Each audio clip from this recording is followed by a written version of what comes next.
Hola, bienvenidos a Casa Taller Vinculación Creativa. ¿Y qué creen? La revista sociocultural verdaderamente poblana de Chile, de mole y de manteca les tiene otra sorpresa. Un invitado especial que nos va a hablar acerca de uno de los amores más grandes de la humanidad, que es la literatura. Y vamos a comenzar y vamos a poner así aunque no se me ve bien por la luz de acá, vamos a cambiarme, porque ya se aburrieron de verme la cara. Y van a ver, aquí está Dolya, ¿eh? No estoy solo, está Dolya. Y Dolya, ahí estás, Dolya. Entonces, aquí estamos en Casa Taller Vinculación Creativa, en la revista sociocultural de Chile, de mole y de manteca. Y Dolya, ¿qué tenemos el día de hoy? Tenemos un invitado especial. Es Víctor, pero en esta revista sociocultural nuestros invitados se presentan solos. Víctor. Hola, Víctor, ¿cómo estás? Buenas tardes. Hola, yo soy Víctor García Vázquez, originario de Escuintla, Chiapas, con 32 años ya viviendo en la ciudad de Puebla y con un corazón repartido entre la ciudad de Puebla que amo, admiro y respeto mucho y mi lugar de origen que es la costa de Chiapas. A Chiapas. Muy bien. Y empezamos porque, bueno, yo hice de alguna manera mi tarea y yo tengo acá tu currículum, pero yo quisiera saber, Víctor, ¿dónde, en el momento justo, cuando tú dijiste quiero estudiar la licenciatura fue lingüística y literatura? Así es. ¿Cuándo fue? ¿Qué fue lo que sucedió con ese Víctor adolescente, joven, que dijo quiero meterme al mundo de la literatura y de la investigación? Claro, bueno, lo primero, la literatura. Mi infancia fue una selva tropical y un machete, una familia numerosa y una soledad inabarcable. Entre más hermanos éramos, más solo tendíamos a sentirnos, quizá una condición de campesino. En la casa paterna éramos tantos hablando al mismo tiempo que no podíamos escucharnos. Y encontré en los libros ese diálogo que no pude establecer con mis hermanos, con mis padres, con mis familiares, con los vecinos. Y encontré también que uno de los primeros métodos de lectura es conocer la flora y la fauna. Yo fui campesino por oficio, pero también por vocación, y ahora digo que incluso por vocación intelectual. Esto después lo confirmé con Robert Graves, que el alfabeto viene de los árboles. El desarrollar el conocimiento de las especies que uno conoce en el campo va ayudando a configurar no solamente una memoria, sino también una gramática que ayuda a transitar por los vericuetos que ofrece, bueno, el campo, la vida y por supuesto por la literatura. En la casa paterna éramos muchos, pero solamente dos varones, un hermano un poco mayor y yo. Y mis padres, campesinos, analfabetas, mi pobre padre que era un tanto prejuicioso, tenía miedo de que le saliera un hijo ocioso, o como decimos allá, mampo, que significa homosexual. Entonces él odiaba que jugáramos, a pesar de que él era un ludópata, adicto al juego, detestaba que nosotros jugáramos. Así es que teníamos que empezar a trabajar en el campo de las 5 de la mañana hasta las 11, que es la hora en que se puede trabajar por el intenso calor de la selva tropical. Y después regresábamos, desayunábamos, pero no nos podía ver jugando porque nos regresaba a trabajar al campo. Entonces, esas ingratitudes, yo me refugiaba en un cuartito que no habitábamos, pero que estaba lleno de cosas, de trebejos, y entre esas cosas había de pedazos de libros, retazos de páginas de mis hermanas mayores, pues yo soy el penúltimo de una familia de 8, y encontré, como diría Heidegger, en esas páginas, en la oscuridad, ese pequeño claro del bosque que yo estaba buscando, y debo confesar que entre los 10 y los 11 años, si la memoria no me falla, yo dije, yo quiero escribir historias, quiero seguir leyendo, quiero ser un campesino lector que se vaya abriendo paso en la maleza de la vida. Entonces, creo yo que tuve un privilegio de decidir de manera muy temprana mi vocación como estudioso de la literatura, pero también como creador literario, y ahora pues trato de combinar estos dos campos, ¿no? Estos dos ecosistemas, diría yo, pero con un mismo machete que es el filo de mi memoria. Muchas gracias. Dolia, te toca interrogarlo. Víctor, a mí normalmente hago anotaciones para que no se me pierda la hilación. Ahorita que pase el de los colchones. Ah, sí. Siempre, o sea, bueno, como estamos en la casa taller vinculación creativa, pues acá no está condicionada el espacio como para que aislarse del ruido. Y eso es parte del folclore de la ciudad, ¿no? Y a muchos están acá muy intensos en plena catarsis y pasa y es parte de. Así que tenemos que hacer pausas. Víctor, no te conocía esta parte. Yo a Víctor lo conocí, le decía yo a Juan Lorenzo, yo te hacía que nuestra vinculación había sido por medio de Kendra. Y de verdad estuve todo un día pensando cuál era el origen de cómo te había conocido hasta que me llegó el 20. Entonces yo a Víctor lo conozco presentando un libro de poesía de Balam. Lo escuché en la entrevista que te hizo Kendra, y te escuché cuando presentaste los chocolates. Entonces, para mí Víctor era chocolates, literatura y poesía, ¿no? Entonces, cuando estás ahorita hablándonos de tu infancia, de tu origen, estás hablando de un diálogo, ¿no? Finalmente, esta parte es el mismo origen que nosotros tenemos de hacer esta revista. Necesitábamos decir, necesitábamos crear diálogos, y además necesitábamos crear diálogos con gente que también estuviera como en nuestra misma sintonía, o quererle sacar este espacio o crear este espacio para que nos dijera algo mucho más allá de lo que se puede hacer en una entrevista formal como la que te hizo Kendra para vinculadores en un podcast.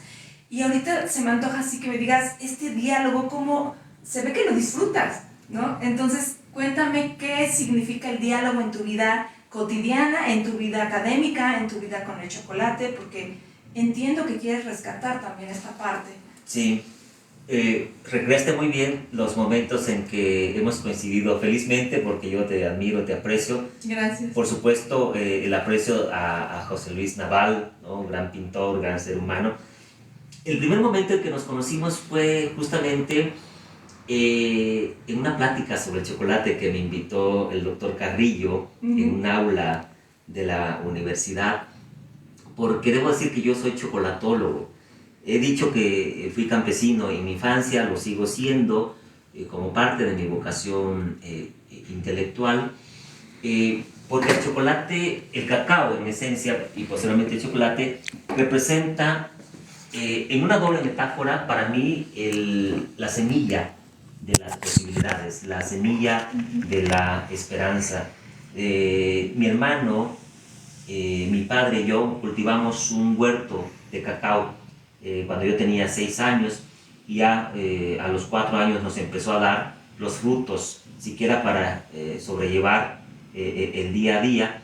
Y para mí no solamente fue un producto que cultivábamos y cosechábamos, sino además fue una ruta para reconstruir mis orígenes. El cacao viene del Popol Vuh, es decir, la historia del cacao viene del Popol Vuh, el mito sagrado del cacao viene del Popol Vuh. Existe esta escena donde los hermanos Celeste, Unapuch, Balanqué, desafían al juego de pelota a los dioses del inframundo. Finalmente ganan el partido de pelota y los ganadores serán sacrificados, y uno de estos gemelos es el que se convierte en el cacao, el que da origen al cacao. Es una escena que ya se ha interpretado a lo largo de la historia reciente, porque debemos decir que los especialistas en glifos mayas, han abundado en los últimos 50 años, y la interpretación es que uno de los gemelos celestes da origen al cacao. ¿Esto qué significa? Se dice que el chocolate es una bebida maravilla, un alimento maravilla, porque cuando uno está de lo peor, estresado, angustiado, que tiene muchísima carga intelectual y emocional, una taza de chocolate te equilibra. El chocolate siempre nos regresa a ese estado primigenio, que es la tranquilidad, que es la armonía. Y digo ahora, soy chocolatólogo porque no solamente recupero lo que mi padre cosecha, lo muelo, sino además lo consumo y lo promuevo. Promuevo el conocimiento histórico, mitológico, gastronómico del cacao. Y bueno, pues siempre encantado con la gente que me ha conocido y que a veces ha probado el producto, que me invite a platicar sobre uno de los aportes más importantes que México ha hecho al mundo, que es una pena que ahora la producción en México es muy baja. Otros países de África tienen primeros lugares en producción, pero también se debe a la falta de cultura que tenemos sobre nuestro propio chocolate. Esto, por supuesto, que lo combino. A cada rato huelen a chocolate mis versos, ¿no? Y a cada rato aparece la textura del cacao en mis ensayos, porque además de hombre de maíz, seguramente soy hombre de cacao, ¿no? Y por lo tanto, el matiz, el color y el aroma del chocolate se mezcla en mi escritura, particularmente en mi escritura creativa. Uno de mis primeros poemas, titulado Raíces de Tempestad, tiene un poema que comienza diciendo: ya viene la cosecha del cacao. Cuando yo era estudiante lo escribí, lo leyó un profesor, dice: qué maravilla, huele a chocolate este poema, tienes que publicarlo. Y esa fue pues una de las primeras semillas que conformó este primer poemario titulado Raíces de Tempestad. Ahora, como profesor investigador, cuando busco redactar... En el 2001, ¿verdad? En 2001, Raíces de Tempestad, 2001. Cuando busco redactar algún texto interdisciplinario, pienso siempre en el cacao, que es, insisto, más que un cultivo para mí. Qué bonito. También una de las cosas que yo así muero por preguntarte es el tema de la cosmovisión, ¿no? Justamente Juan Lorenzo y yo hemos estado hablando, no solamente por mi origen o por el origen de Juan Lorenzo, sino esta cosmovisión que estamos queriendo también recuperar y promover de la gente que vive en Puebla, que ama esta parte cultural, que no está muy satisfecha con otros ámbitos o con otras líneas, ¿no? Queremos mucho enfatizar en el tema de la autocrítica, lo hacemos mucho, y esta cosmovisión de la que tú hablas y cómo enamoras a la escucha, cuando hablas no solamente de tu cosmovisión, como lo acabas de describir, sino también cuando estudias o investigas sobre la poesía indígena chiapaneca de las mujeres. Esta parte, ¿cómo la describes? Yo muero de ganas por escucharla nuevamente y además por hacerte preguntas acerca de esta cosmovisión. Bien, pues voy a hacer una aproximación a la respuesta que es compleja, pero que por supuesto se relaciona muchísimo con mis búsquedas, ¿no? Es decir, ¿cuál es la esencia del lenguaje, ¿no? ¿Por qué existen las lenguas? Yo tengo formación como lingüista, y debo decir que como muchos lingüistas pasé por el estructuralismo, claro, y muchos años me quedé en la idea de que el lenguaje es un sistema de pensamiento, que no hay pensamiento sin lenguaje, y que cuando muere una lengua, consigo mismo muere una cosmovisión. La cosmovisión. ¿Verdad? Una forma de ver el mundo. A pesar de que he transitado por muchas escuelas, del estructuralismo al funcionalismo, de ahí a la lingüística danesa, hasta llegar a la neurolingüística, que es una de las áreas que más me interesan, debo decir que regreso con mucha armonía a planteamientos del estructuralismo. Yo sí pienso que una lengua representa una cosmovisión. Si yo hubiera tenido el privilegio de hablar mi lengua materna, sería el mam, o mame, que es una lengua protomayense que se origina en los Altos Chuchumatanes en Guatemala y de ahí se desplaza hacia Soconusco, y de la cual quedan muy pocos hablantes. En mi comunidad, al menos en el entorno inmediato de mi comunidad, ya no conocí la lengua. Entonces, soy un nostálgico de esa lengua. Recientemente me invitaron a participar en una antología de poesía y la invitación venía con la sugerencia de que se tradujeran algunos de mis poemas al MAM, y lo hicieron con un traductor de Guatemala, curiosamente. Pero cuando yo estudio la poesía originaria, también voy indagando cuáles hubieran sido mis pasos de haber yo hablado una segunda lengua, porque lo digo muy sinceramente, anhelo haber hablado una lengua originaria. Esto es lo que busco cuando yo leo la poesía de Miquea Sánchez, de Enriqueta Lunes, de Ruperta Bautista Vázquez y muchas otras poetas chiapanecas que tienen el privilegio de hablar su lengua materna y bueno, también de expresarse en español. Y voy a hacer aquí un paréntesis, aunque no tenga mucho que ver. De chile de mole y de manteca, Sí, Víctor. para hacer honor al título, cuando se habla de privilegio, a veces solo se piensa en la clase social, pero hay muchos otros privilegios en esta vida. De pronto uno va al campo y dice, esta gente tiene una casita de adobe, pero tiene 20 hectáreas de terreno. Es un privilegio. No tienen un transporte para moverse, pero tienen un río de aguas cristalinas Así que atraviesa es. su hacienda. No tendrán mucho desarrollo en su comunidad, pero hablan una lengua originaria. Y eso es un privilegio que a mí se me quitó. Entonces, y también quiero decir, para cerrar este paréntesis, que quizá mi situación como escritor, como intelectual, como investigador, porque todo cuenta, fuera otra si en mi currículum apareciera Víctor García Vázquez, investigador MAM. Mam. MAM o MAME. Yo prefiero MAM, aunque a veces tengo que poner la E para castellanizar un poco la palabra. Entonces, ¿qué busco? Ampliar mi cosmovisión. Tengo una cosmovisión, una forma de ver el mundo. Pero cuando leo poesía originaria, cuando ensayo, cuando critico, cuando hago análisis, estoy tratando de ampliar mi cosmovisión.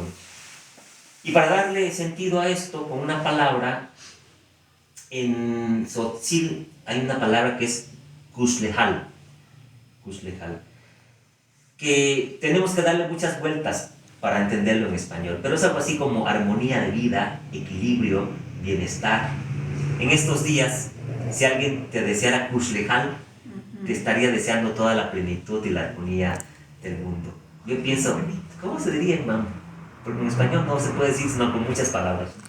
Es como, a mí me interesó mucho cuando te observé, bueno, te vi en una entrevista que decías que el náhuatl pues se construye por palabras, ¿no? Y que la palabra poesía está hecha con dos palabras. Así es. Háblanos de eso. Sí, el náhuatl es una lengua aglutinante, ¿no? Quiere decir que para formar una nueva palabra o un nuevo concepto, se parte de dos conceptos y se suma. Entonces, poesía es Xochitl, Cuicatl. Xochitl, flor, Cuicatl, canto. In Xochitl, in Cuicatl, la flor y el canto, es la poesía, la palabra florida, que es un concepto bellísimo, que supera, por supuesto, al frívolo concepto de poesía, ¿no? En español, que ahora se dice, por ejemplo, la poesía del árbol navideño o la poesía del fútbol. No se podría decir la palabra florida del fútbol. Y también esto me causa la nostalgia de cómo se diría en mame la palabra poesía. ¿Cuáles serían los conceptos? Porque hay muchas lenguas originarias que, como el náhuatl, parten de dos términos para formar uno solo. Esta lengua mame, ¿hay todavía población significativa que la habla? Sí, no en mi comunidad, pero sí en algunas partes del estado de Chiapas y particularmente en Guatemala. En Guatemala, ¿verdad? Guatemala. En los Altos Chuchumatanes todavía se habla el mame.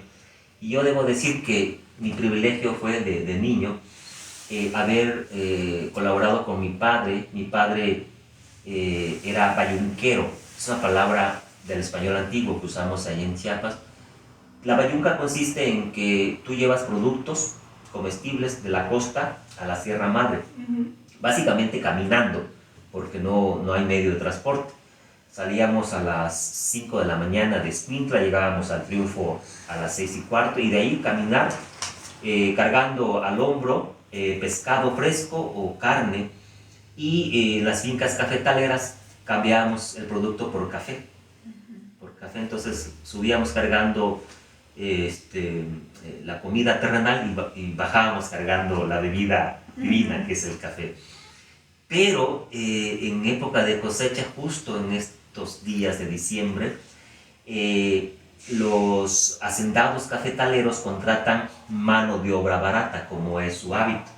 Entonces se van a Guatemala por 50 o 60 trabajadores de todas las edades, que generalmente son 2 o 3 familias, y cortan café. Supongo que por hábito o porque el café no deja que se corte de otra manera, siempre están platicando en voz alta o cantando, y están platicando en su lengua. Y entonces tengo la certeza de que yo escuché el quiché, el limanquiché, el chuj y el mame cuando yo transitaba la Sierra Madre de Chiapas, las fincas cafetaleras. Pero claro que no, ni ahora podría distinguir, porque no me he ocupado de estudiar las lenguas indígenas, pero tengo la certeza de que yo escuché el mam, porque cada grupo hablaba una lengua, tenía una sonoridad, y bueno, creo que ese fue mi privilegio, aparte de transitar los paisajes de los bosques bajos de niebla de Soconusco en Chiapas, escuchar la babel, ¿no?, cortando el café en época de cosecha. Qué bonito. El hecho es que hay muchísima gente que hace todo lo posible porque no se extingan las lenguas, ¿no? Sí. Pero si no tienen esta cotidianidad, si no se aterrizan a lo cotidiano, pues tienden a no transmitirse y desaparecer. Ustedes en este grupo donde pues están investigando sobre poetas, sobre ensayistas con lenguas originales, ¿cuál es el mecanismo que ustedes piensan o podrían decirnos a nosotros, los de a pie, para que estas lenguas continúen? Porque mira, yo di talleres de teatro en grupos de... Bueno, ahorita hablamos de la palabra indígena, que también es un término que también decías que tiene que evolucionar, ¿no? Pero bueno, en este grupo de comunidades indígenas, digámosle ahorita sí, después me corregirás, que ellos como grupo quieren seguir viendo la vida cotidiana, ¿no? Y luego hay más papistas que el Papa afuera en las instituciones, donde casi los quieren como fósiles vivientes, ¿no? Y entonces, ¿cómo podríamos hacer que la cotidianidad haga que el lenguaje no se pierda? No sé si me explique o cantinflié. Oiga, yo sí entiendo la pregunta. Yo partiría de una tesis que propone Guillermo Bonfil Batalla en México Profundo, el concepto de desindianizar al indio. Y esto no se traduce más en las teorías recientes en la decolonialidad, ¿no? Descolonizar nuestro ser. Yo no me debo sentir indígena, ¿no? Con que sea yo indígena es suficiente. Así es. No hablo mi lengua, pero mi fenotipo, mi cultura, mi estirpe me dice: tú eres, tus ancestros son de pueblos originarios, son autóctonos. Lo que sucede en México, siendo el segundo país con más lenguas originarias en el continente y el quinto país a nivel mundial, es que la mayoría no nos sentimos mexicanos, es decir, no aceptamos nuestra sangre autóctona, nuestra sangre indígena. Y por supuesto que esa es la primera tarea, la decolonialidad. Ujú.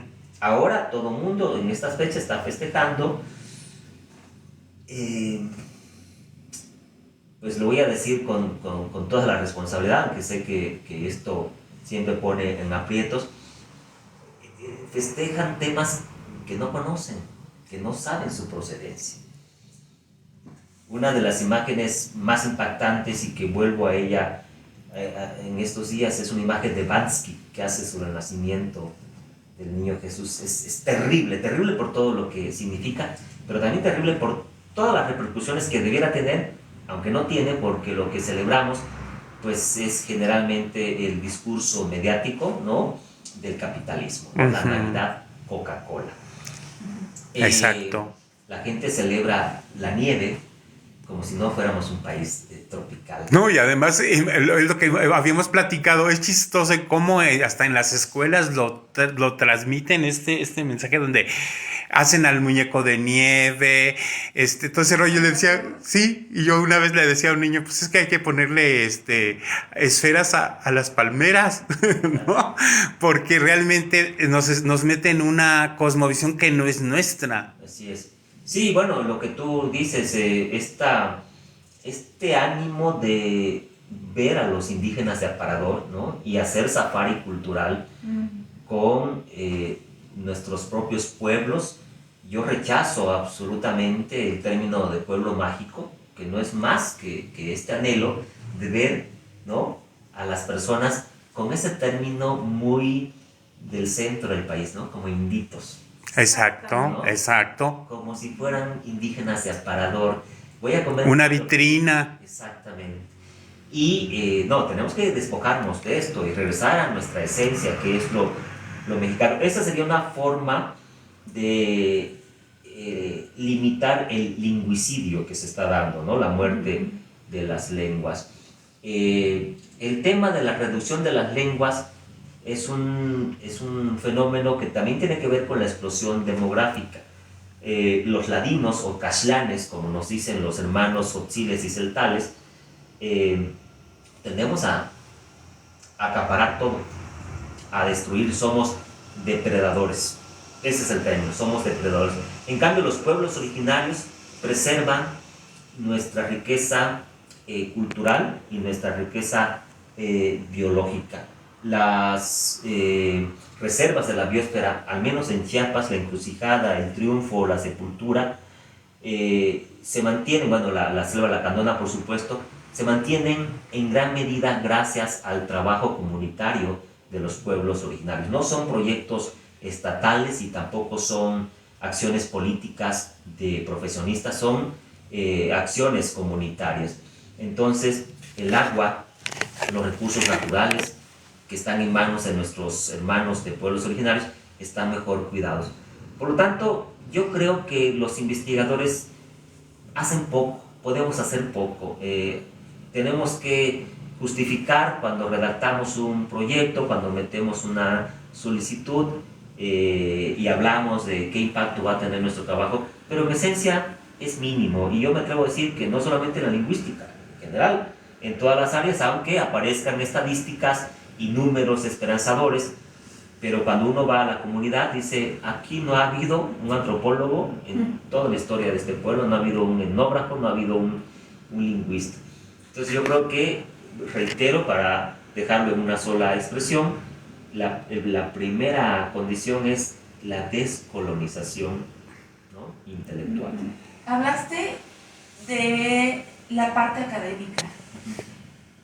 Yo desde que tengo unos buenos años, siempre he estado criticando esta parte de la academia, ¿no? Que la academia está totalmente alejada como de la vida real, ¿no? Sí. Esta parte de lo cotidiano, de los ciudadanos de a pie, ¿no? Y hace mucho tiempo que yo me vengo preguntando cómo podría cerrarse esta brecha, ¿no? Sí. Porque efectivamente lo vemos, ¿no?, en un montón de proyectos que uno piensa, desea, pero tiene que estar avalado por la universidad, lo que tú dices, ¿no? Súper justificado, que sí, que esto, que, o sea, les interesa más el formato que lo que realmente se podría ir a hacer, ¿no? O si no, la supeditación de los programas gubernamentales hacia, hoy, por ejemplo, se pueden hablar del Sembrando Vida, se pueden hablar de, cuando te das y te metes así un clavado en las reglas de operación, te das cuenta que también están hechos para que no se cumplan, Sí. ¿no? Entonces, ¿cómo ir cerrando estas brechas entre la academia, lo gubernamental? Bueno, en nosotros tenemos siempre esta idea de querer romper paradigmas y somos bastante divergentes, no solamente en pensamiento y en dislexias, sino vamos también queriendo buscar espacios, cómo crear espacios nuevos o cerrar brechas, ¿no? Sí. Entonces, Víctor el de a pie, ¿cómo lidia con estas limitantes desde la academia, lo gubernamental, la cosmovisión? Los mitos, ¿no? Académicos. Exactamente, ¿no? Lo que veníamos diciendo, esto de la descolonización, ¿no? De los pueblos indígenas, ¿no? ¿Cómo Desindianización del indio, ¿no? Ajá, ¿no? ¿Cómo este Víctor, que va en el día a día, empieza a lidiar con esto, ¿no? Desde la cosmovisión chiapaneca, son 32 años, dijiste, ¿no? Que vives en Puebla, es mucho tiempo ya, ¿no? Esta parte que todo, la academia, todo es pensar desde, como si todos viviéramos en la Ciudad de México, todo es hacia allá, ¿no? Sí. Nunca se piensa al revés, entonces, o pocos piensan al revés y no, tú estás tachado porque no encajas, ¿no? En los estándares. Sí. Tus preguntas son muy complejas, Doria, pero las Como respondo, ella. Es como ella. la respondo con lo que soy. Yo soy miembro del Sistema Nacional de Investigadores, nivel 1. Y antes de ingresar al CONACYT también, pues mi trayectoria giraba en torno a muchos prejuicios. Yo celebro, y lo digo de manera muy genuina, celebro que al Consejo Nacional de Ciencia y Tecnología se le haya agregado las de humanidades, porque ahí es donde encajo yo. Yo no me dedico a crear para la academia, crear para el currículum, crear para los estándares, crear para los puntos. Yo vivo, hago mi trabajo, escribo, investigo. Me invitan a un programa de fomento a la lectura a Santo Tomás Ocotepec, en la Mixteca Alta, Oaxaca, y voy con muchísimo gusto a hablar de la lectura con muchachos de secundaria. Me invitan a un encuentro de escritores y feria del libro en Ixhuatán, en el istmo de Tehuantepec, donde básicamente lo que hay que hacer es promover la palabra, promover la poesía, promover la lectura, y voy con muchísimo gusto. No voy pensando en el diploma, de cuántos puntos me va a dar, o me invitan a publicar en tal lugar, y no trato de ajustarlo a los estándares como investigador. Entonces yo creo que lo que tenemos que hacer, las personas que tenemos vocación por el crecimiento intelectual de este país, por el desarrollo comunitario, es seguir chambeando, seguir haciendo nuestro trabajo de manera genuina, de manera responsable, no acumulando puntos, lo digo responsablemente, puntos falsos, puntitos, hacer tandas de investigación, tandas de publicación, tandas de edición, sino lo que tú tengas, si puede ser útil para los demás, públicalo, y ya se verá si eso te va a servir o no para tu trayectoria como investigador. Para nadie es un secreto que hay mucha falsedad en este sistema educativo, y que hay gente que se presenta a dar una clase, ya no digamos sin contenido, sino sin ninguna vocación, sin ganas de hacer nada, y entonces van a llegar a causar daños irreversibles en jóvenes que lo que están esperando es una idea, un concepto, una semilla que germine, ya sea a mediano o largo plazo. Una semilla de esperanza. Una semilla Sí. de esperanza. Entonces, yo creo, y voy a precisar este verbo, porque más que creer, tengo la firme certeza de que siendo un intelectual orgánico, es decir, que tu sistema de pensamiento se nutra de tu vida, de tu experiencia, de tu trayectoria, pero también de tu lectura, de tu escritura, de la investigación, del diálogo con tus pares, del diálogo con quienes no son tus pares, y que luego eso se transforma en un texto legible, un texto que le abra caminos a otras personas, porque sí, voy a usar la metáfora de T.S. Eliot, aquel poeta norteamericano, quizá la auténtica tierra baldía que vivimos ahora es el sistema educativo, en todos los niveles. Pues fíjate que, por ejemplo, lo que vi en una de las entrevistas es que pues eres tú, Víctor, ¿no? Un ser humano, pero como hizo un doctorado en literatura hispanoamericana, entonces ya es el doctor, ¿no? Entonces ya esto sí, no, y yo entiendo perfectamente por qué lo haces, porque se ve en tu currículum esto y luego vas escudriñando, vas buscándole, y es precisamente para alimentar tu sed de saber, ¿no? Y de ponerle nombre a las cosas que de repente no. Entonces, esa es tu visión de aprender y de llegar a un doctorado. Pero de repente la gente que lo está entrevistando dice, doctor, ¿no? Y esto de alguna manera, aunque es parte de tu realidad, pues te pone una línea de, ¿no? O sea, ellos mismos te ponen la línea de, es el doctor. Y hay gente precisamente que ya deja de ser él, sino, soy el licenciado fulanito de tal, ¿no? Soy el doctor, no sé qué. Y entonces entiendo esta parte. Ahora, bueno, de chile de mole y de manteca, en una de las entrevistas hablabas de algo que también no es muy común escuchar, como son los poetas homosexuales. Y hablabas de Elvis Guerra.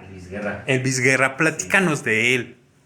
Bueno, voy a regresar un poco. Sí. Para luego retomarlo. Con lo de Elvis Guerra. Va. Yo llegué a Puebla a los 15 años solo, sin nada, sin nadie, a buscar una mejor forma de vida, porque aunque amo aún hoy día ser campesino, es un trabajo muy ingrato. Entonces, como no contaba con el apoyo de nadie, no cuento con el apoyo de nadie más que con mi trabajo, tuve que desarrollar grados académicos. Y para seguir viviendo al día hay que hacer mucho. Sí. En una de las escenas que más me fascina de Lewis Carroll, Alicia platica con la Reina Roja y hay un personaje, ahora no recuerdo bien quién, pero siempre está corriendo y le pregunta, ¿por qué corres si no llegas a ningún lado? Y dice, bueno, en este país hay que correr mucho para mantener el lugar que tienes. Así me siento yo, acumulando grados académicos. Me gustaría, por supuesto, seguir estudiando en la medida de mis posibilidades, no para enseñar más o tener más puntos en la academia, porque mi vocación básicamente es aprender. Pero debo decir que estoy muy agradecido con la educación pública en México porque me lo ha dado todo y sin la educación pública yo no hubiera tenido las posibilidades de estudiar. Y bueno, pues cuando uno estudia y trabaja, hay forma de decidir, ¿no? Cómo quiere uno vivir. Entonces, mi vocación ahora, además de escribir textos de carácter académico y también creativos, mi vocación es ir diluyendo con mis pies descalzos esta línea que divide al académico, ¿no? Al investigador, del sujeto de a pie. Entonces, soy Víctor básicamente en todos los espacios y los títulos generalmente yo mismo pido que se deje de lado, salvo que cuando hay que entregar un currículo que aparezca. Y justamente en el tema de la poesía, yo siempre busco el poema, la esencia, no busco de quién es, ¿no? Qué premio ganó o cuál es el prestigio que tiene el autor, sino la calidad del poema. Y en esta búsqueda yo encontré a uno de los poetas más significativos ahora, que escribe en zapoteco del Istmo, que es Elvis Guerra, un poeta que en ciertos sectores ha causado pues un furor porque su voz está inaugurando cosas que en la poesía mexicana no se decía, no se sabía. El sufrimiento por el macho indomable que toma, que sujeta, que violenta, que viola y se va. El agradecimiento también al núcleo paterno, que entiende no solamente la naturaleza homosexual de la persona, sino también su vocación como poeta, porque no olvidemos que en el Istmo de Tehuantepec no solamente es un mito, es una realidad, que es uno de los pocos lugares donde la homosexualidad no es ningún estigma.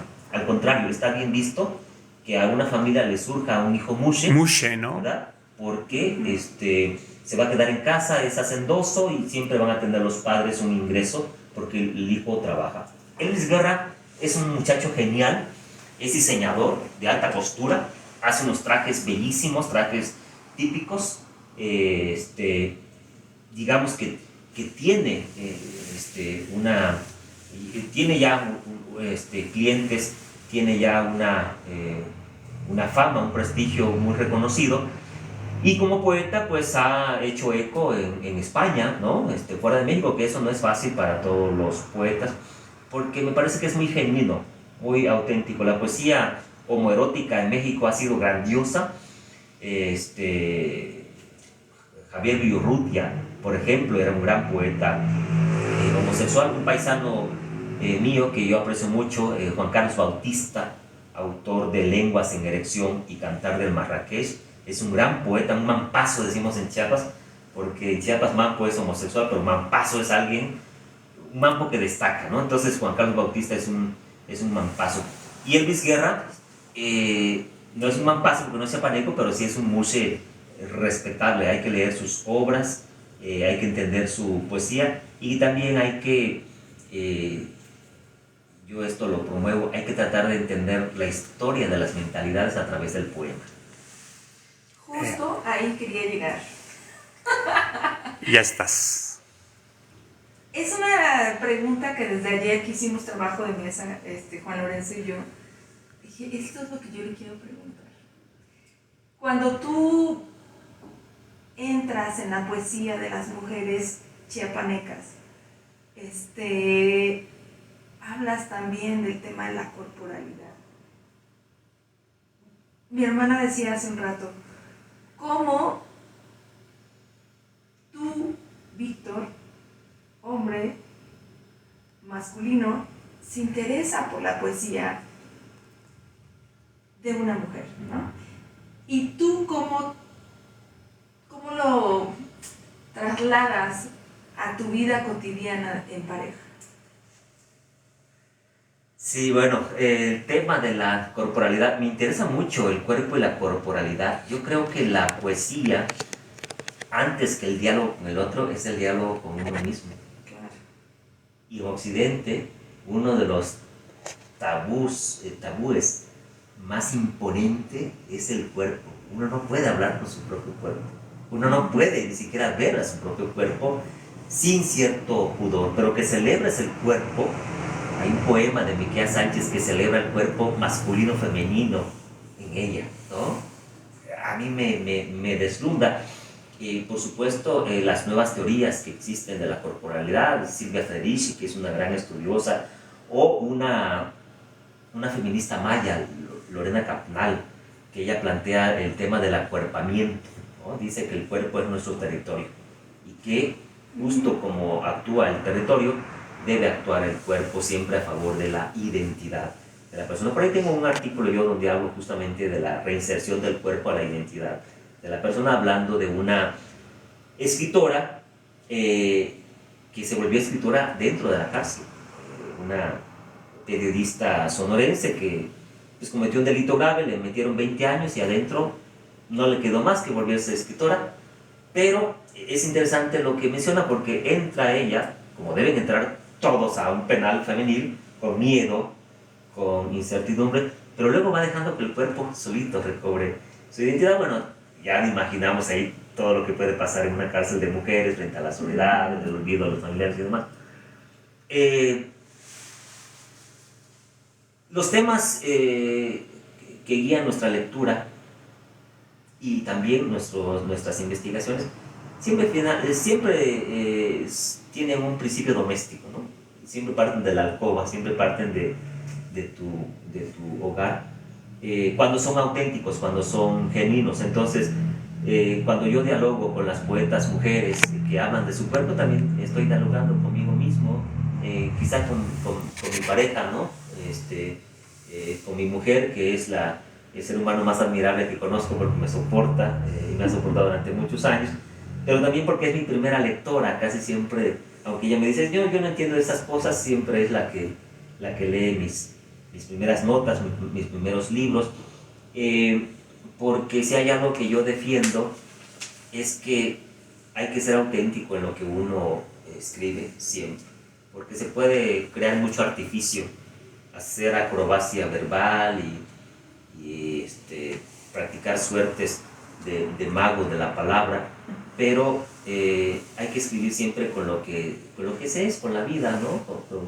Con la propia sangre, para que cuando leas tu poema no te encuentres falso, no veas tus falencias, sino decir, este espejo deforme soy yo, esta imagen mal hecha soy yo, y a partir de ahí aprender a mejorar o a tener otras estrategias de la voz. Yo creo que la producción científica e intelectual en México podría mejorar muchísimo si empezáramos por la autodeterminación, el autoconocimiento. ¿Qué soy? ¿Qué puedo decir que suene a mi voz? Yo debo decir que cuando grabo una entrevista o una plática, algún programa de radio, no me gusta el tono de mi voz, pero bueno, es una característica genética que no puedo cambiar, y sin embargo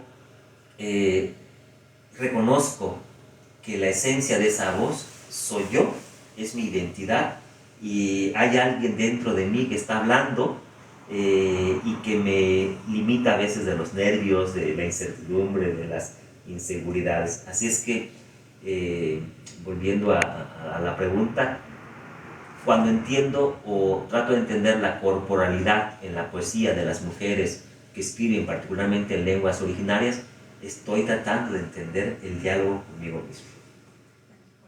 Una traducción. Así es. ¿Yo? Pues mira, a mí me interesa mucho esta parte de lo que hablabas de la poesía de pueblos originarios. ¿Cómo hacer, cómo cambiar este lenguaje? Porque decías, bueno, muchas de las veces la palabra indígena viene con el fondo de pobreza, de marginación, y todo ese rollo. Yo te hablo desde mi trinchera, ¿no? Yo soy homosexual y yo no estoy de acuerdo a que me hablen y que me digan que soy gay. Porque yo les decía, bueno, la palabra, a ver, dile a un gay de Egipto, ¿no? O de Irak, ¿es gay? ¿Realmente es gay? Es un homosexual y para nada tiene que ver con la traducción de que es un homosexual, y gay es una persona feliz y alegre, sí, ¿no? Sí. Entonces, la palabra indígena depende de en qué contexto se diga para que se le dé ese valor de marginación y todo ese rollo. La propia institución tiene que el departamento de tal indígena. ¿Cómo hacer para romper esta inercia? ¿Cómo se puede dignificar la palabra o de plano hacerla a un lado? Sí. Hace varios años veía un documental donde entrevistan a una muchacha que tiene su traje típico, que habla su lengua originaria, y le preguntan, ¿tú eres indígena? Y dice, no, yo no soy indígena. Y responde con duda el entrevistador, ¿no eres indígena? No, no soy indígena. ¿Pero por qué no te reconoces como indígena? Y dice, bueno, porque indígena es una etiqueta que alguien ha puesto desde el exterior. Yo soy una mujer. Yo ahí encuentro esta dialéctica entre los endónimos y exónimos. Normalmente los exónimos, ¿no? Lo explico, los exónimos son los términos que vienen de fuera y que además de que frecuentemente son despectivos, ¿no? Porque califican lo peor de la sociedad o de la persona, no siempre son reconocidos por la gente, por las sociedades que privilegian los endónimos. Exónimo de fuera, endónimo desde dentro. De adentro. ¿No? Entonces, claro, así como Juan Lorenzo. Juan Lorenzo, perdón, te molesta la palabra gay, a mí, macho, me molesta porque no me reconozco con esta palabra. Muchos pueblos originarios que nosotros conocemos gracias a los libros de la educación básica, pues no se reconocen con esos nombres. Los mijes son ayuk para ellos. Los huaves son icots. Los mixtecos son ñusabi. Los zapotecos son dishasá. Y etcétera, ¿no? Pero tiene que ver justo con lo que decíamos hace rato de la descolonización y también con la desindianización. Necesitamos tener mucha cultura para no violentar, mucha cultura para no etiquetar, mucha cultura para hacer, para desintegrar esta visión de mundo muy occidental, con doble C y con X, occidental con X porque se ha oxidado, y que pues a veces promueve más que la unión, la separación o la franca violencia. Indio o indígena pues son términos coloniales, términos que los españoles colocaron a los mexicanos. En este país no hay pueblos indígenas, o todos somos indígenas, es decir, los casi 130 millones, o nadie es indígena. Que haya algunos grupos sociales que tienen más mezcla mestiza por la colonización durante varios siglos, eso no nos quita que nuestra base alimenticia sea indígena, incluso que el sustrato lingüístico más importante del español que hablamos sea náhuatl, porque muchos de los términos, cientos o miles de términos que usamos en el día a día, pues son de origen náhuatl.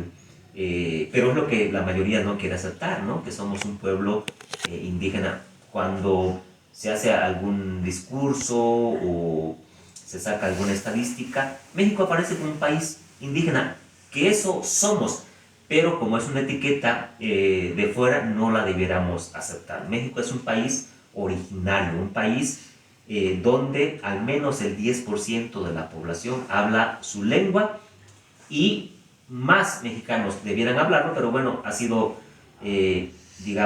producto de un sistema educativo monolingüe y monocultural frente a un país con una riqueza plurilingüística y multicultural.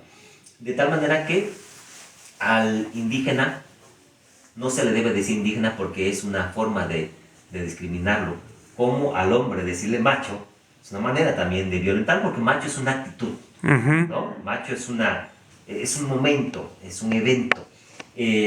Somos seres humanos y si pertenecemos a un territorio, pues somos mexicanos, poblanos, chiapanecos y demás. Yo crecí en un pueblo llamado Escuintla, Chiapas, donde a los indígenas les decíamos caseros. Pero yo tuve la experiencia desde muy niña de subir a las fincas cafetaleras donde había población originaria, y ellos le decían a los de más lejos, a los que vivían hasta arriba, decían caseros. Entonces siempre me he figurado, ¿no?, hacer una búsqueda en búsqueda del indígena, porque nadie en ese país se reconoce como indígena, lo cual está bien. Lo que está mal es decirle indígena al habitante autóctono, dialecto a las lenguas originarias, y pueblo a los que son naciones. De ahí que los mijes se reconocen como la nación mije, la nación tique, la nación guave. Esos serían términos.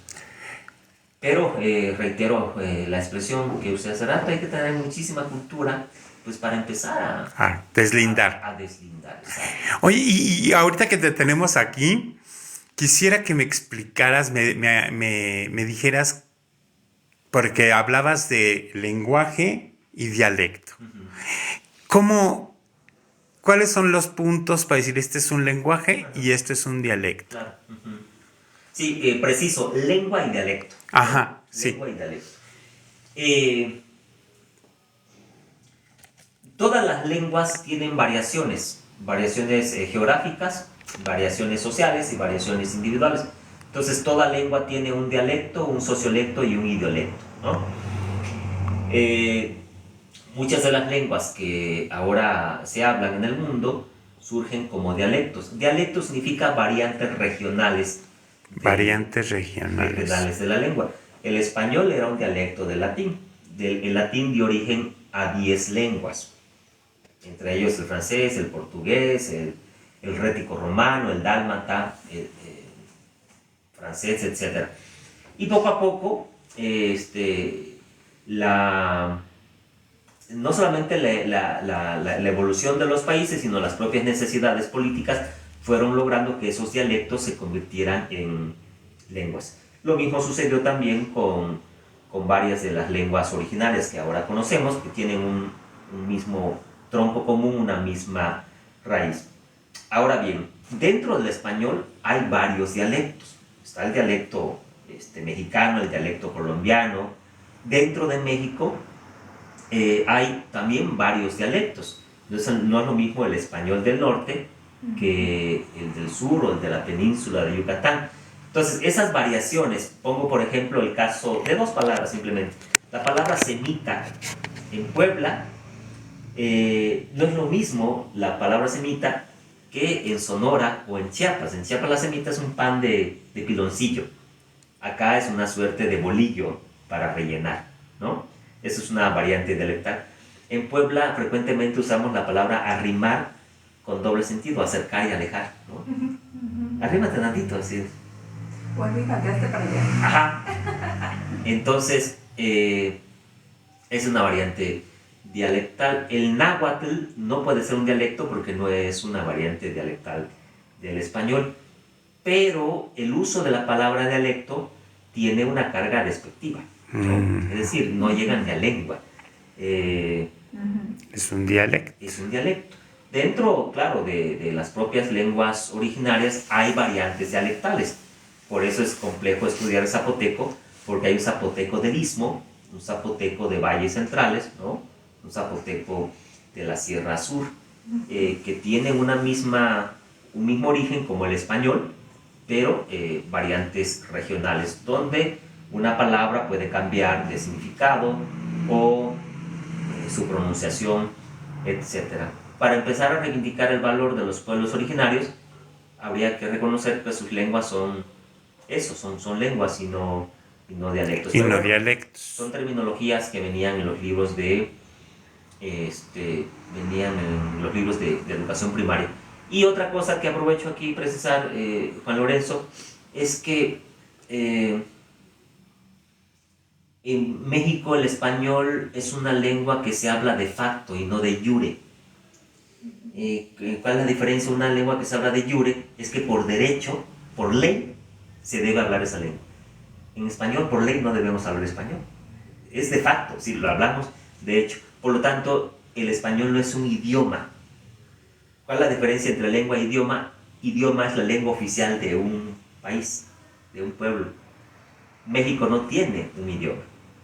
Tiene una lengua, que es el español, más 62 lenguas de pueblos originarios. Y esas lenguas originarias tienen 364 variantes lingüísticas en todo el país. Muchas gracias. Yo voy a meter mi cizaña, como siempre, el hígado. Ay, de veras, híjoles. Siempre hago preguntas incómodas dentro del incómodo. Pero esta parte a mí sí me hace mucho ruido. Está de moda ser indígena, de cierta manera, ¿no? Entre que no, que ya es un abuso, ¿no? O sea, entre que la cuestión gubernamental no entiende, no le interesa entender, ¿no? Pero ahora un amigo que trabaja en el INE me dice que ahora es parte y te da puntos cuando quieres ser capacitador, asistente electoral para este 2024, si hablas una lengua indígena, si te consideras indígena y además si perteneces a la comunidad, ¿no? Soy buena persona porque tengo amigos indígenas, ¿no? Exactamente, ¿no? Entonces que él mismo decía que era un abuso porque conoce, es un mundo muy pequeñito, ¿no? Los que trabajan o los que trabajamos en el INE, ¿no? Entonces todos nos conocemos, esos y los del INEGI es la misma mata, ¿no? Nada más se van cambiando. La supuesta inclusión. Sí, ¿no? Entonces, obviamente muchos nos conocemos desde hace muchos procesos, no es cuántos años, cuántos procesos electorales llevas, y entonces es un abuso en que tú, si palomeas uno, si palomeas dos, si palomeas tres, ¿no?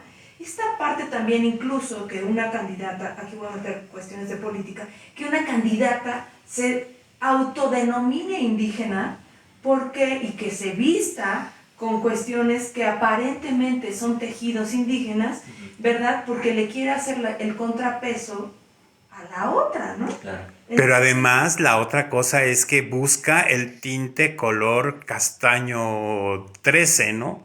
Porque esa es la cuestión. O sea, es indígena porque se pone ropa, según esto, bordada, pero busca tener un color de cabello que se parezca a los azules, ¿no? Claro. Y en también, esta es otra queja, la chatita poblana, no hemos hecho nuestro comercial. Ay, Víctor, es que esa muñeca nos sigue, nos persigue y está todo el tiempo con nosotros. ¿Por qué, Víctor? Te vamos a explicar. Yo soy artesano urbano. Yo estudié en la Escuela Nacional de Artesanías de Limba. Y entonces esta muñeca de trapo la hice y yo quería estar, pues digamos, alineado al sistema. Entonces vamos a la Secretaría de Cultura y le hablo de la chatita y me dice que mi chatita no es una artesanía, que es un híbrido. Siempre le tapamos las orejitas a la chatita para que no sepa que es un híbrido. Ya no es una chatita. ¿Por qué? Porque según sus estándares de artesanía, ella, como tiene estambre, ya no puede ser una artesanía. Pero lo más ridículo y absurdo que oímos es que si a la chatita poblana la vestimos de Frida Kahlo, entonces ya es una artesanía. Este es el abuso de lo indígena, es el abuso del encasillamiento y es la necesidad absurda de cometer estas tonterías, ¿no? Porque además es una alebrije con papel maché, entonces es una artesanía, pero si haces una máscara... es una manualidad. Es una manualidad, ¿no? Entonces es una entre denostación, entre abuso de que si eres indígena, te digo, tú métete a unas reglas de operación del Instituto Nacional para los Pueblos Indígenas y es un abuso continuo. Pero incluso si tú fueras ortodoxo en la materia prima, estarías deforestando, ¿no? Entonces hay muchas ocasiones en que la artesanía, ya incluso en Oaxaca, se tiene que utilizar otros productos que no sean originales, por ejemplo, sea para un tinte, a lo mejor ya no tienes que matar a un insecto, en fin, ¿no? Claro. Lo hacen porque yo lo he visto, pero tienen esas reglas. Sí. Es producto de las etiquetas, es decir, la palabra indígena, y me parece que lo ejemplificas muy bien, pues funciona a favor y en contra. Y no sé si a favor estrictamente, porque también conozco personas, y me duele decir que son personas cercanas, que obtienen estímulos en el extranjero, apoyos, simplemente por ponerse indígena. Yo soy de Chiapas, para todo el mundo en el país yo soy indígena, por mi color, por mi procedencia. Pero yo he estado frente a formatos donde sé que simplemente por poner indígena me va a dar ventaja. No lo pongo porque no hablo mi lengua. Me daría mucho orgullo. Pero lo que critico ahí es la etiqueta. Es que no debe funcionar esa etiqueta. Insisto, somos seres humanos. Y dentro de los pueblos originarios hay artesanos y artistas destacados, cuyo trabajo, como todos, no solo hablan por lo individual, sino por lo colectivo, por lo comunitario. El caso de Rodolfo Morales, de Ocotlán, Oaxaca, que enseñó al pueblo a recuperar el copalillo, madera con el que se hace el alebrije en el pueblo de Arrazola y Tilcajete, por ejemplo. Francisco Toledo, que no solamente recuperaba temas ancestrales, prehispánicos y originarios, sino también que creó escuelas para que la producción de tintes naturales sea sustentable, por ejemplo. Hay muchos artesanos y artistas destacados en este país, y no importa su procedencia, lo que debe importar es su trabajo. Pero la etiqueta indígena, sí, también a mí pues me duele el hígado cuando una candidata dice yo soy indígena, o cuando veo, también lo digo con responsabilidad, aunque sé que no se va a tomar con gracia, el de ciertas antropólogas que se ponen el apellido de doctora y que eso les autoriza para llevar ciertos huipiles o ciertos trajes, haciendo mofa más que homenaje de las culturas. Claro. Entonces, esto es lo que a la gente que no tiene la preparación las limita a comprender qué es la esencia de los pueblos originarios, qué nos da la preservación de los pueblos originarios. Debiéramos ocuparnos en conocer la música, la pintura, la escultura, la literatura de los pueblos autóctonos y valorar por sí mismo el trabajo de un artista, sea de donde sea, hable la lengua que hable. Pero pues estos son los excesos, por eso yo abogo para que la etiqueta de indígena desaparezca, se transforme. Sí, porque da ventajas a quien no las tiene, ¿verdad? Y porque no nos permite conocer la esencia de nuestros pueblos, ¿no? Porque, insisto, hay una riqueza cultural impresionante en varios de los pueblos, de las 62 lenguas originarias que se mantienen vivas, pero pues también permite justificar cuestiones. Pienso, por ejemplo, en las polémicas que ha habido últimamente de ciertas marcas, ciertos diseñadores, ¿no?, que son demandados por apropiación cultural, cuando la gente misma ni siquiera sabe de qué cultura viene tal tejido, tal diseño. Si le preguntamos a un habitante de un estado donde hay 16 lenguas vivas, ¿este traje de dónde es? ¿Qué representa? Es probable que no te diga. O ¿cuál es la literatura autóctona más importante de ese estado? No, pero todo el mundo se monta, ¿no?, en este discurso de que hay que reclamar lo nuestro. ¿Cuál es lo nuestro en realidad? Y bueno, esta también problemática de distinguir entre lo auténtico y lo híbrido por los insumos, a mí me parece absurdo, ¿no? Absurdo, porque el trabajo creativo es el que caracteriza finalmente al artesano, al artista, no la producción de sus propias herramientas. Es como si el escritor tuviera que fabricarse sus plumas, ¿no? Claro. Sí, y entonces ya eres escritor porque tienes tu pluma, Claro. ¿no? No, porque además nos dijeron, bueno, si la visten de tehuana, entonces ya es artesanía. Si le hacen un vestido bordado, ya es artesanía. Además, la tela dice, además es tal parte de tela, ¿verdad? Pues sí. No, es un híbrido. Y yo, ay, pobrecita de la chatita. Oye, pues, ¿qué crees? Ya se nos está yendo el tiempo. Entonces, ¿quieres platicar? ¿Quieres decirle algo a Víctor? ¿Quieres preguntarle?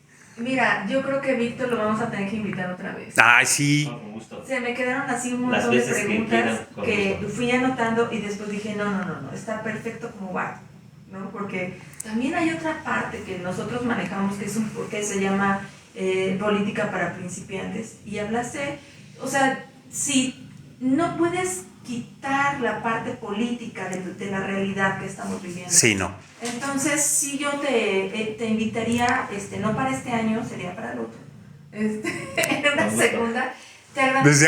Para el próximo año. Para el próximo año. Te agradezco muchísimo y yo te veo y yo de repente hago conexiones así medio extrañas.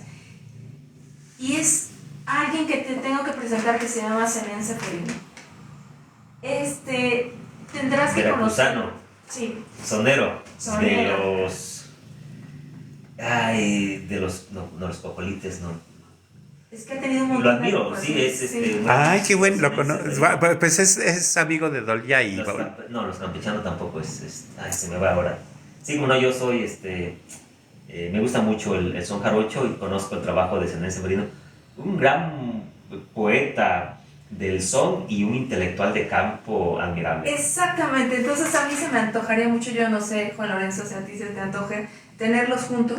Sí, vamos a hacer como un programa argentino que está una señora que se llama Mirta de Gran desayunando con Mirta de Gran y tenemos acá semitas y molotes y todo eso, ¿no? Y sería muy bueno tener una plática, ¿no? Entre molotes y semitas, pues a personas que son amantes de lo que hacen. Exactamente, y además, Zenén, cuando yo hablo con él, es así igual, o sea, es como verte a ti, ¿no? Súper orgulloso de quién es, de echarle el machete. Él vive ahorita en su rancho, que son los Cocuyos, ¿no? Vive en una locura entre se va al extranjero, va al DF, viene, sube, baja, y siempre anda muy apurado, pero no deja el machete, no deja los borregos, no deja su vida de campo. Y además es sumamente orgulloso de lo que hace. Claro. Y de quién es, además. Sí, yo te confieso algo, Dolia, bueno, a los amigos acá. Para mí es una figura admirable, entrañable. Yo, si tengo deseos, es ser una persona como Zenén Ceferino, porque donde va, él representa una cultura. Él es una cultura. Él va con su cultura. Es una nación cultural completa, porque demuestra para mí uno de los crecimientos intelectuales más importantes de su zona, no solamente por el son jarocho, sino por el discurso que él sostiene cuando platica, cuando da entrevistas, y sin embargo se le notan las raíces. Es un hombre con raíces y su follaje se conoce y se disfruta en todo el mundo porque hace un son espléndido, ¿no? El son jarocho. El son jarocho, exacto. Entonces, pues queda abierta la invitación. Te agradecemos infinitamente, Víctor. Pues muchísimas gracias, me dio gusto estar en este espacio de Chile y de Mole para cerrar este año. Un año que para mí es de mucha gratitud, a pesar de haber tenido uno de los eventos más lamentables que todo ser humano puede tener, que es la pérdida de mi madre. Cierro el año con muchos éxitos académicos y literarios, y esto habla de que pues finalmente la vida compensa a veces con cosas buenas los momentos malos. Sí, los momentos difíciles, ¿no? Sí. Que son las pérdidas de las raíces. Sí. Y reitero que para mí la mayor riqueza del ser humano es el diálogo, y gracias por invitarme a dialogar. No, te agradecemos muchísimo y pues bueno, en este caso ya pasé para acá la pantalla. Les agradecemos muchísimo que hayan estado en esta conversación, porque fue una conversación con Víctor González. Víctor García Vázquez. Víctor García. ¿Víctor qué? García. Ay, mira, lo tengo aquí apuntado, Víctor García Vázquez. Perdón, tenía que regarla al final. Pero bueno, nos vemos. Muchísimas gracias por haber estado con nosotros y que nos acompañan. Y recuerden que esta entrevista la vamos a dividir en secciones y va a estar en TikTok, en Facebook, en YouTube y en Instagram, ¿no? Hasta luego. Así que yo quiero preguntar dos cosas. Sí. ¿Cómo